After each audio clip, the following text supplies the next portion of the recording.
Lula Biden da Silva começou a procurar uma desculpa para não passar vergonha. O cachaceiro percebeu que entrou na fase sem saída. Ele tá ó.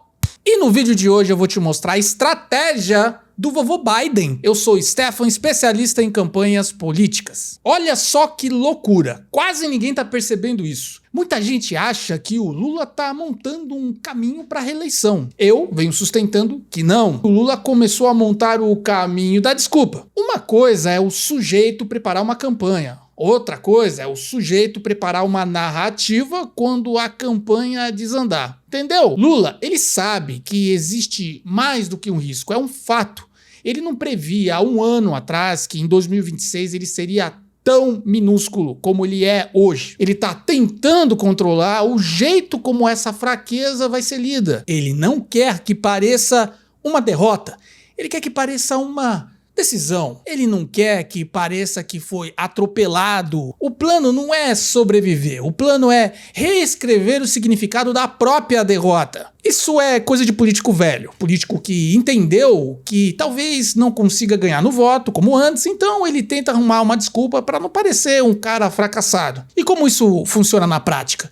Quando tem reunião demais, quando tem rearranjo demais, quando começa ministro demais entrando e saindo, a composição mudando, a articulação, que parece é o começo de uma encenação elegante, uma preparação de terreno, um jeito de ir espalhando a ideia de que o problema não é o Lula perder, o problema seria o país exigir outro arranjo. Olha a ideia do calango. Em vez de admitir fraqueza, trocar, moldura, em vez de aceitar a humilhação, o que o cachaceiro faz? Ele tenta fabricar uma história de grandeza.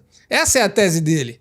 E aqui o ponto mais absurdo de todos. O Lula já entendeu que o risco de perder é real. O problema nunca foi perder. O problema é o dia depois da derrota. Esse é o problema. Perder, herança.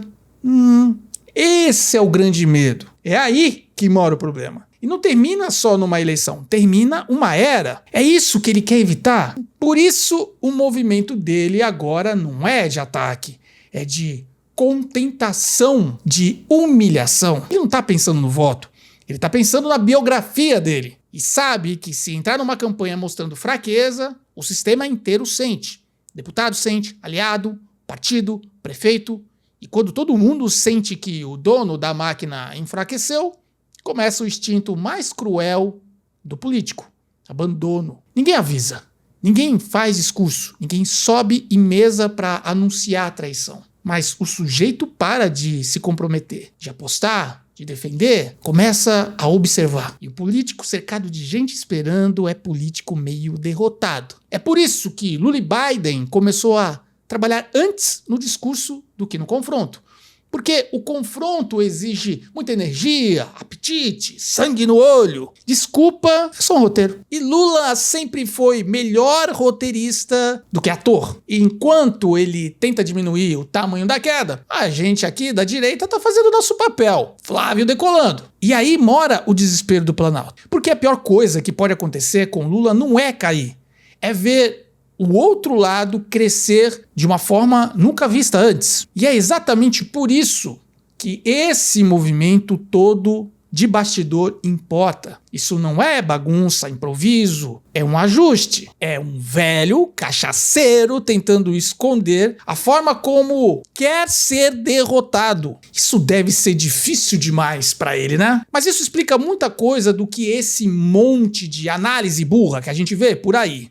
Falando de pesquisa, popularidade. Meu amigo, o buraco é muito mais embaixo. Lula não está administrando o governo, está administrando a própria saída. Guardem bem o que eu estou falando. E quando um presidente começa a pensar assim, ele já entendeu uma coisa que o público ainda vai descobrir. O problema dele não é mais conquistar o Brasil. O problema dele é não terminar humilhado pelo Brasil. Mas agora eu quero ler os comentários, quero saber a sua opinião, o que você está sentindo nas redes. Me fale também de onde você está vendo esse vídeo.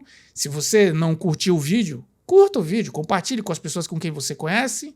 E se você não é inscrito, meu amigo, o que eu vou ter que fazer para você, hein, seguir esse canal?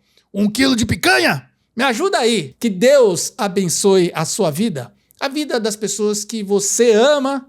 Que Deus salve o nosso amado Brasil.